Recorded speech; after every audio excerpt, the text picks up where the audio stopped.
My name is Annette, and I have a son, Henry, that's an addict.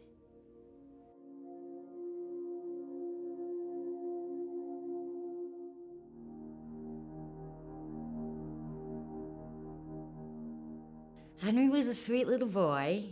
He was gorgeous, beautiful, blue eyes. Everybody wanted him around. His problem was mainly his dad. All right, when we split up, his problem was he had no father. He had no man to tell him what he should and shouldn't do. I became very ill when he was 10 years old. I became infected with rheumatoid arthritis. Henry had babysitters, but then I had gotten ill right after the birth of Claudia. His dad left when he was 1 year old, so I raised Henry by myself. Did that for many years. He had a babysitter who was the greatest kid, but then his dad came back into his life. His dad started coming around when I moved back to DePew, and it kind of messed up his head a bit. He wanted to be with his dad. He wanted a male figure, a man. And it was almost like it was my fault, because I wanted to take his dad back. His dad was also an addict, which I did not know anything about. He hid it from me when Henry was a baby, and he took off out of state to get rehab, and I didn't know it. He just took off when Henry was 1. I had aid service that took care of me for a year. He was Claudia's dad. He took care of her. In the morning, I'd wake up and he'd have her dressed. He did all, have Claudia fed. His hormones hit, and he became very angry. Angry at the world, angry at me. You know, I think mainly it was because I got ill. You know, I was all he had. And they had me on a lot of meds and stuff, and I was acting strange, and Henry was acting out. And then his dad wanted him, and his dad took him. I let him have him because Henry became where I couldn't control him. You know, angry at the world, angry at Claudia. As a matter of fact, one time I came home from bingo, and Claudia was behind the couch. And scared, I didn't know what happened, and then she told me that Henry threatened her with a knife because she was loud. And he was going to cut her hands off and her feet off, she told me. So I called the cops. I called the police on him, and they came, and they were mad at him. Oh yeah, woke him up out of bed. The way he was acting, like he didn't care. He was Mr., at 13, he was Mr. Know-It-All. I found out he started drinking. I found, like, in his bedroom, he used to sneak out at night. And one time I caught him, his window was open and I locked the window. But when, I found out not to do that because he cut the screen. Well, I had no control. I used to tell him, I'm gonna kick your butt, and he'd swear or do something bad. And he said, I'd like to see you pick up the frying pan. I'd like to see you pick, because I couldn't do nothing, When he was 13, I became pretty much bedridden. I had an aide that came in the morning till at night. That took care of me. That affected him a lot. But then I was told to go to Arizona. That's when I moved to Arizona. I was told, get out of here, get out of New York, the weather is bad. So I went out there, and Henry got in trouble. He was in counseling all the time. They came to my house every day, and he had counseling. And right before we left, he got in trouble, so I couldn't take him. So he stayed here in New York with my mom and dad. Him and a bunch of friends went into a house. One of the friends went on vacation, and they told him where to get the key, and they went into a house. And of course, a bunch of kids partying and stuff, they kind of destroyed the house. So the kid had to tell his mom. Everybody was in there, so they wanted to press charges, and he stayed here. And I went with my mom, and then that's when I guess he got into, it was mainly just smoking pot. Coming here, and then I find out all these people, the mom, the whole family, his baby's mama, they were all into crystal meth. And they got Henry into it. They got the kids into it so that they could support their own habit. So Henry got in it and got addicted. Yes, he was doing it. And he actually moved in with them when he was 16, wouldn't go to school. He moved in with these people. I was devastated, but I couldn't control him. you know, I had no control over this child at all. The cops were always after him, you know, when he'd come home. I've had him being in the house and had him come in and attack him because they come to the door wanting to talk to him about something going on. And he would, you know, say, fuck you. And the cop, I had people there, didn't know, and they come flying in my door, they tackled him. They tackled him down, and I was freaking. I was like, what are you doing? What are you doing? And then the cops looked at me, and they were on top of him. And he was only like 14, 15.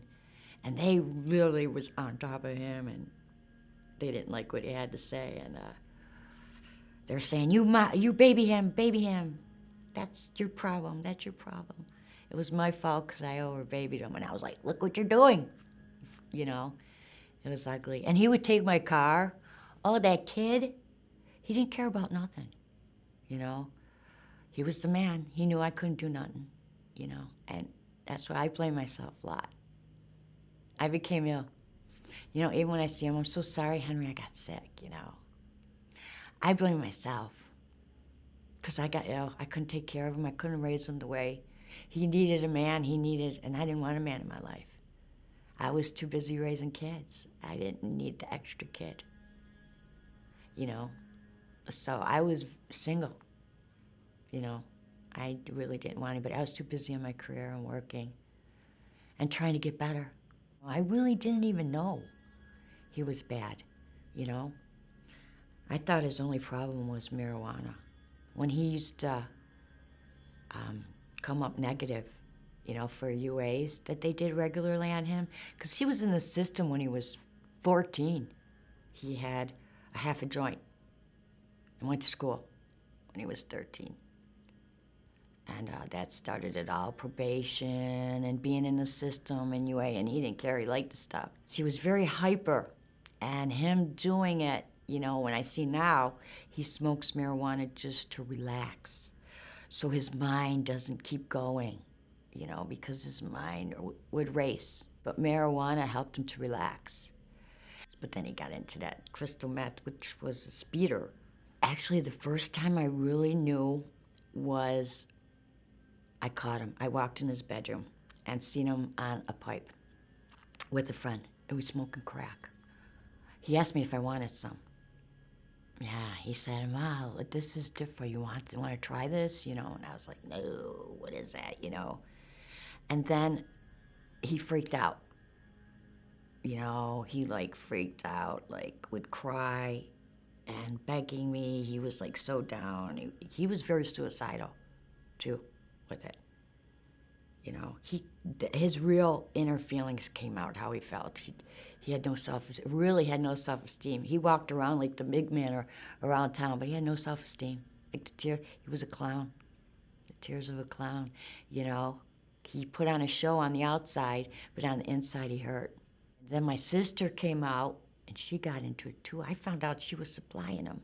Her boyfriend was supplying him, and that hurt a lot. My sister also is an addict, got into it. Henry was making deals. There'd be people coming in the middle of the night. I remember once I picked up the phone, and this guy said he was going to come over and beat the crap out of Henry. Well, he got a bat, and he went on the porch. He jumped out and scared them, and I had to call the police on that. And a bunch of them went to prison or went to jail. It was a total nightmare. I never knew what was, coming on. I didn't even know he was selling most of the stuff in my house for this stuff. I didn't even know it. I remember once when I found out my shampooer was gone and Henry told me where it was, I called the cops and I figured that was the supplier, this guy. I sent the police over there and they found my leather jacket, my cameras, my CDs, everything. They called me and said, "Annette, do you have this?" "Yeah, that's mine, that's mine." So he went to jail. Yeah, I did that. What else did I go through with Henry? Oh, recently, I had Henry with me for 2 years. Him and his family.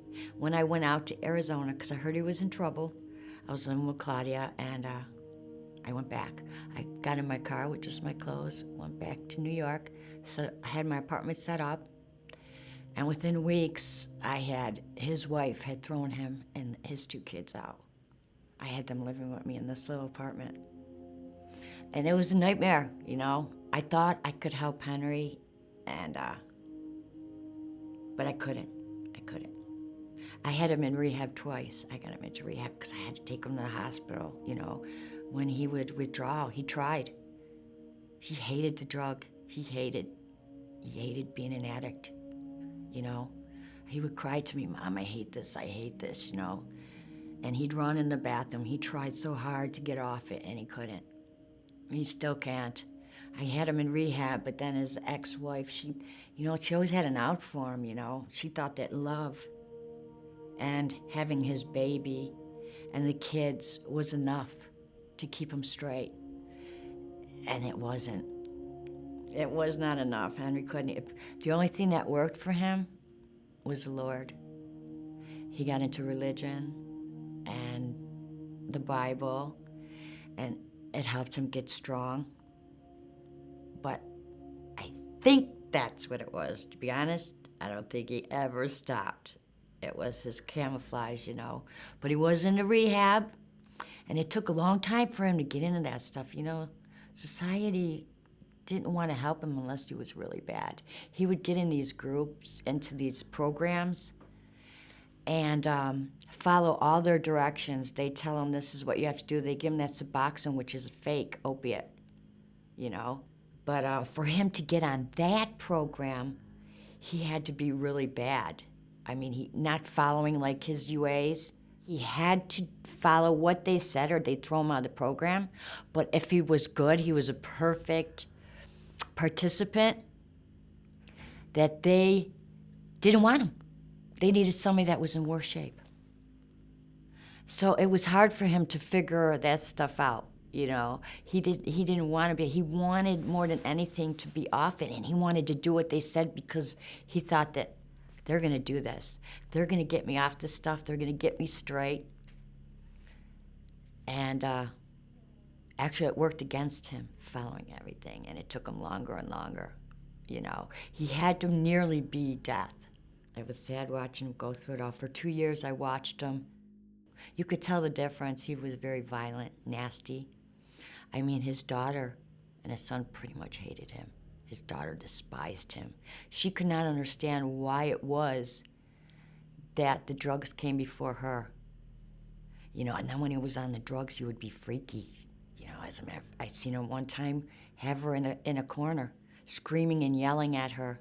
Every morning he'd be on her. And she'd throw the blankets over her head. She's 13, and she became a cutter.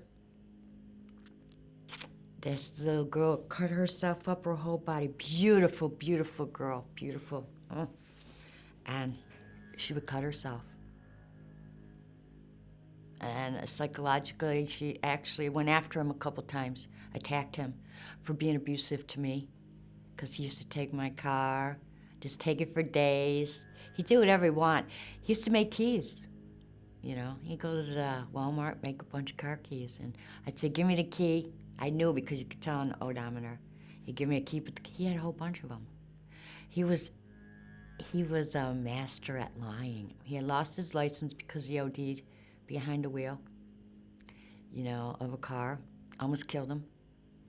He doesn't want to be that way, you know. I seen him, you know, the kids would sit there, he'd try to sleep and just beat himself up because he feels like he has some bugs in him and throwing up 24/7. I mean, withdrawal is ugly, nasty. I mean, they literally get physically, mentally sick and throwing up, running to, sometimes he couldn't even make it to the sink throwing up. He had to have it. He had to have it. And to be honest, being a mother, watching your kid go through this, watching him hurt, you know, it's just like when they're a baby. You want to make them feel better. You want them to be okay again. I would actually give him the money to buy the stuff, you know.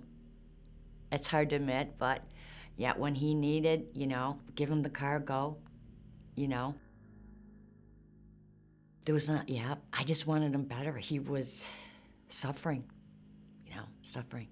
But then he went into rehab and it was working. But then his ex-wife, who threw him out, divorced him, she knew he was getting better. She wanted him back. It's a control thing. She didn't like me. She didn't like the fact that I was making him better. And the kids were happy, because she threw him out. I didn't think he would be anything, but you know what? They were happy with me. Henry had the addiction, yes, but I was getting him help, and he was getting better. He'd write her, and she wanted him back. So she got him from rehab and then came for Trenton. Took my grandson from me, and then she threw him out. And the last I knew, the sheriffs came to my house. They thought it would come back to me for a petty thing. From what I hear, he stole keys, tools or something. Henry would never hurt another soul, but he needed that money. He didn't care as long as, he used to tell me the first thing he thought of, like I'd ask him, so what are you gonna do today, Henry? And he'd say, I have to go get better, Mom. I have to go get better, The first thing I gotta do. I'd find needles everywhere. I'm still finding them. My cat comes out with them, because he used to hide them. The kids would find them. Yeah, it was awful. It was a nightmare. But now, I'm thinking he's in rehab. Because now New York, when you get in trouble and it has to do with heroin, they see it as a disease now that they can't help. And I'm hoping, they got him help. Henry's world became jail. He spent so many years behind bars, but that's all he knew. When he got out, he didn't know how to be normal. He was always looking behind his back, and he couldn't get a job. When you get out of prison, they don't rehabilitate you. They don't help you. What he needed was education. He needed to get off the drugs, number one, and taught how to live in this world. Henry didn't even know how to pay bills. When she threw him out, he had to get his own place. He couldn't stay with me because the kids were with me. So he got his own place. We hooked him up down the street so he could do his drugs, whatever, and not be around. The kids stayed with me, and he had his own apartment, but then he couldn't pay his bill. He lost his apartment within a month. Instead of paying his rent or food or anything, Henry went right to the dealers. He knew where, hit the streets. Henry was not a criminal. He wouldn't hurt anybody, but he needed the drug. It took over. It takes over your whole life. It's ugly. And they don't want to be addicts. My son did not want to be addicts. He would have done anything to get better. He would have tried anything. And still is. I think he's in jail right now. I don't even know. I worry about him when I left. He could be dead in the street somewhere. That's why I liked it better when he was in prison, because at least he wasn't in the streets dead, or doing, getting behind a wheel. That's the only way it would really hurt somebody. Like when he got in the accident, he cracked up the car, right, broad daylight, where kids were around, school zone, right down the street from where he lived. He left his kids just to go and get some, and he got a bad batch. And when I went to prison, because I stopped going to prison to see him. I refused to. I couldn't deal with it. I look at him and just cry and cry and cry. And they're surrounded, it's beautiful scenery, except on barbed wire. Ooh, it's gross, it's terrible. And to see him in orange, to see your kid, it's awful. It breaks your heart. It's really sad, but he's safe there. I used to always tell people, that's not my son. That's not my son. It's the drug. It was never Henry anymore. I wanted my son back. And that's what I want more, is my son back. He lives kind of like me. I have a lot of pain. I deal with pain from head to toe, but on the outside you can't tell because I wear a smile. I know how to mask it, I don't want people to feel my pain, And I live in pain 24/7. I kind of live the same. I will not take any painkillers, nothing. My doctors think I'm crazy. I said, you know what? I'll take ibuprofen. I'll live in pain. I don't care. And I do.